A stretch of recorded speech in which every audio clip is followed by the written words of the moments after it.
గిట్టుబాట్లు దెబ్బతిన్నాయి. దాదాపు 3,41,739 మంది రైతులు ప్రభావితం కావడం జరిగింది. పట్టుపురుగుల పెంపకం విషయంలో 17 హెక్టార్ల నష్టం వాటిల్లింది. మరి 20 మంది రైతులు ప్రభావితమయ్యారు. వివిధ జిల్లాల్లో దెబ్బతిన్న పంటల వివరాలు అనుబంధం 1 మరియు 2లో ఉంచడమైంది అధ్యక్ష. అదేవిధంగా అధ్యక్ష బి ప్రశ్నకు సమాధానం అధ్యక్ష, వాట్సాప్ గ్రూపుల ద్వారా రైతులకు ప్రత్యేకంగా SMS హెచ్చరికలు, పంటల వారీగా సలహాలు కూడా పంపించడం జరిగింది అధ్యక్ష.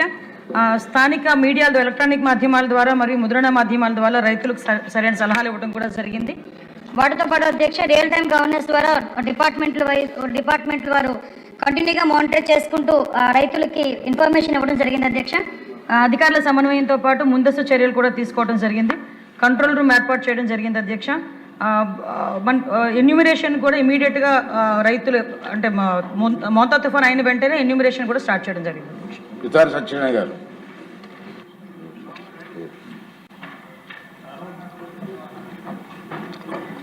రాధాకృష్ణ గారు.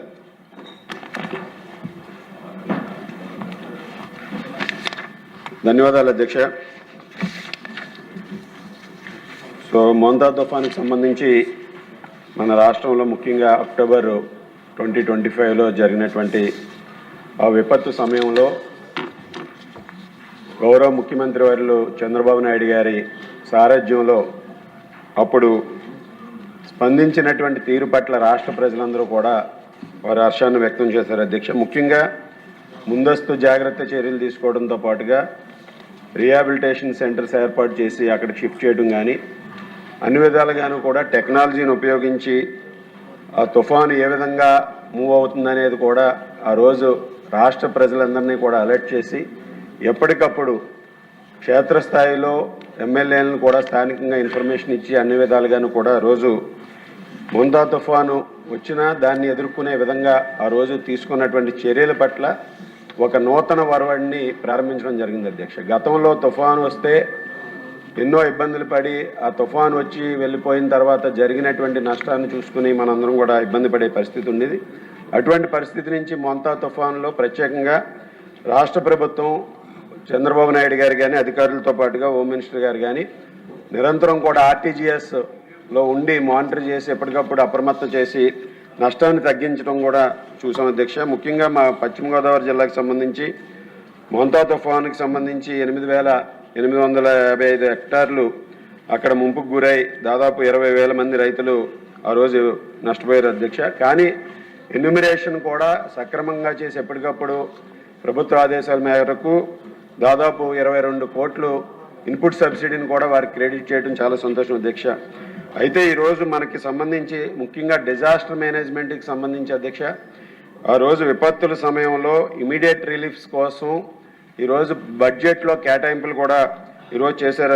దానికి సంబంధించి స్టేట్ డిజాస్టర్ రెస్పాన్స్ ఫండ్స్ని కూడా ఈరోజు జిల్లా స్థాయిలో అవైలబుల్గా ఉంచితే దాని మీద ఎప్పటికప్పుడు అక్కడ ఏదైనా ఇబ్బందికరమైనటువంటి పరిస్థితులు ఏర్పడిన వెంటనే ఇమీడియట్గా రెస్పాండ్ అవ్వడానికి కూడా అవకాశం ఉంటుంది అధ్యక్ష. దాన్ని కూడా భవిష్యత్తులో పరిగణలోకి తీసుకుని ఈ తుఫాన్లు వచ్చినప్పుడు ఇటువంటివన్నీ కూడా ప్రికాషన్స్ తీసుకోవాలని మీ ద్వారా మంత్రి గారిని కోరుతూ, మంత్రి గారు కూడా ఈరోజు మనకి తెలియజేసినటువంటి ఏదైతే పంట నష్టం కానీ వివిధ జిల్లాల్లో ఎంతమంది రైతులు ఇబ్బంది పడారనేది కానీ దానికి సంబంధించి ఎన్యూమరేషన్ కానీ వివరాలన్నీ కూడా ఇవ్వటం కూడా సంతోషమని తెలియజేసుకుంటూ మీ ద్వారా ముఖ్యంగా డిజాస్టర్ మేనేజ్మెంట్కి సంబంధించి భవిష్యత్తులో కూడా దానికి సంబంధించి అన్ని విధాలుగాను కూడా ఫండ్ని కూడా ఏర్పరచాలని మీ ద్వారా తెలియజేసుకుంటున్నాను.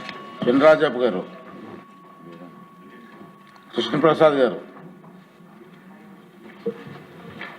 ధన్యవాదాలు అధ్యక్ష.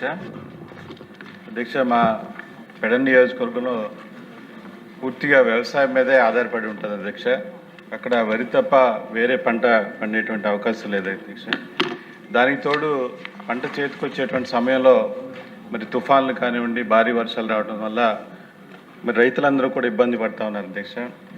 లాస్ట్ ఇయర్ వచ్చినటువంటి ఈ మోంతా తుఫాన్ వల్ల రైతులందరూ కూడా బాగా నష్టపోయారు అధ్యక్ష. సుమారుగా మా నియోజకవర్గంలో 3,690 హెక్టార్లలో నష్టం జరిగింది అధ్యక్ష. అయితే అధ్యక్ష ఆ నష్టంతో పాటుగా మరి కరెక్ట్గా పాలు పోసుకునే సమయంలో ఈ యొక్క తుఫాన్ రావడం వల్ల ఆ రోజున మానగాయ రావటం, పంట మరి దిగుబడి కూడా తగ్గిపోయింది అధ్యక్ష ఆ రోజున. దానివల్ల రైతులందరూ కూడా ఇబ్బంది పడుతూ ఉన్నారు అధ్యక్ష. మరి ఈ మోంతా తుఫానికి సంబంధించి ఏదైతే ఎన్యూమరేషన్ జరిగిందో నష్టపరిహారం ఇంకా అందలేదు అధ్యక్ష. దాన్ని వెంటనే అందించాలని చెప్పేసి మీ ద్వారా కోరుతా ఉన్నాం అధ్యక్ష. మినిస్టర్ గారు. అధ్యక్ష, గౌరవ సభ్యులు చెప్పిన దాన్ని బట్టి అధ్యక్ష, ఇప్పుడు మనం మోంతా తుఫానుకి సంబంధించి అధ్యక్ష, ఇంతకు ముందు ఏదైనా డిజాస్టర్ జరిగినప్పుడు కానీ తుఫాన్ల సమయంలో కానీ మనం భారీ పంట నష్టాన్ని, అదేవిధంగా భారీ ఆస్తి నష్టాన్ని, కొన్ని చోట్ల హ్యూమన్ లాస్ని కూడా చూసుకునే పరిస్థితి కూడా ఉంది అధ్యక్ష. కానీ గౌరవ ముఖ్యమంత్రి గారు మన కూటమి ప్రభుత్వం ఏర్పడిన తర్వాత అధ్యక్ష, ప్రత్యేకంగా డిజాస్టర్ మేనేజ్మెంట్ మీద దృష్టి పెట్టడమే కాకుండా టెక్నాలజీని బేస్ చేసుకొని రైతుల్ని, ఒక పక్క పబ్లిక్ని అందరినీ కూడా అలర్ట్ చేయడం ఒక ఎత్తు అయితే, పంట నష్టాన్ని కానీ తగ్గించడానికి, అదేవిధంగా ఆస్తి నష్టాన్ని తగ్గించడానికి, జీరో హ్యూమన్ లాస్ ఉండడానికి కూడా ప్రత్యేకమైన చర్యలు చేపట్టడమే కాకుండా, ఒక తుఫాన్ వస్తుంది అని చెప్పి మనకు 1 వీక్ బ్యాక్ నుంచి కనుక మనకు అలర్ట్నెస్ వస్తే, సుమారుగా మోంతా తుఫాన్ సమయంలో అధ్యక్ష, ఈ సందర్భంగా కూడా చెప్పాలి అధ్యక్ష, ఇందాక గౌరవ సభ్యులు కూడా రాధాకృష్ణ గారు చెప్పినట్టుగా మోంతా తుఫాన్ని ఒక ఎగ్జాంపుల్గా తీసుకున్నాం అధ్యక్ష. ఆర్టీజీఎస్ నుంచి కంటిన్యూ మానిటరింగ్ చేసుకుంటూ గౌరవ మంత్రివర్యులు లోకేష్ గారు, మేము అందరం కూడా ఆ మోంతా తుఫాన్ టైంలో మ్యాక్సిమం ఆర్టీజీఎస్లో రాత్రి 2 గంటల వరకు కూడా ఉండి, తుఫాను దిశ ఎటువైపు వెళ్తుందో అక్కడున్న మంత్రుల్ని, అదేవిధంగా ఇన్ఛార్జ్ మినిస్టర్స్ని కూడా ముందుగానే అక్కడికి పంపించడం జరిగింది. పంపించడంతో పాటు అక్కడ ఎమ్మెల్యేస్ని కూడా అలర్ట్ చేసి ఓవరాల్గా పంట నష్టాన్ని ఎలా తగ్గించాలి, ముఖ్యంగా తుఫాను ప్రభావాన్ని ఎంతవరకు తగ్గించాలి, దాని మీద కూడా ప్రత్యేకంగా టెక్నాలజీని బేస్ చేసుకుని ఉన్న అలర్ట్నెస్ని బట్టి మనం ఒకటి చేసుకోవడం జరిగింది అధ్యక్ష. దాన్ని బట్టి చూసుకుంటే అధ్యక్ష, భారీగా ఉన్న మనం ఆస్తి నష్టాన్ని కానీ, ప్రాణ నష్టాన్ని కానీ, మనం పంట నష్టాన్ని కూడా తగ్గించుకోగలిగాము.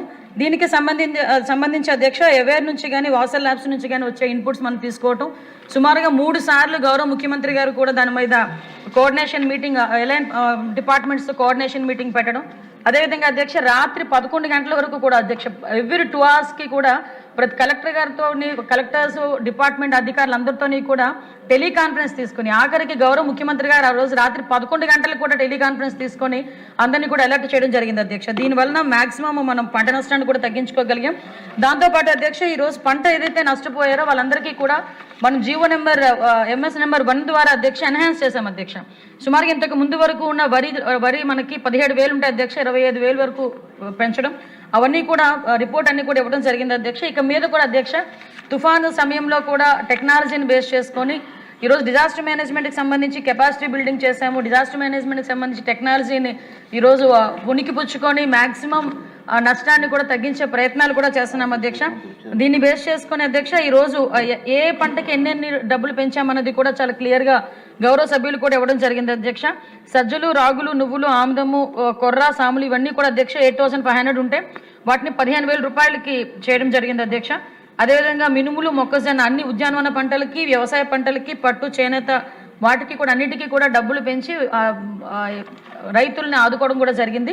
ఎన్యూమినేషన్ కూడా చాలా పక్కాగా పంట నష్టం జరగక ముందు ఎలాగా అరికట్టాలో అన్నది కూడా ఇన్ఫర్మేషన్ ఇవ్వడం జరిగింది. అట్ ద సేమ్ టైం తుఫాన్ వచ్చిన తర్వాత కూడా పంట నష్టాన్ని వెంటనే ఎన్యూమినేషన్ కూడా చేయడం జరిగింది అధ్యక్ష. ఓకే అండి.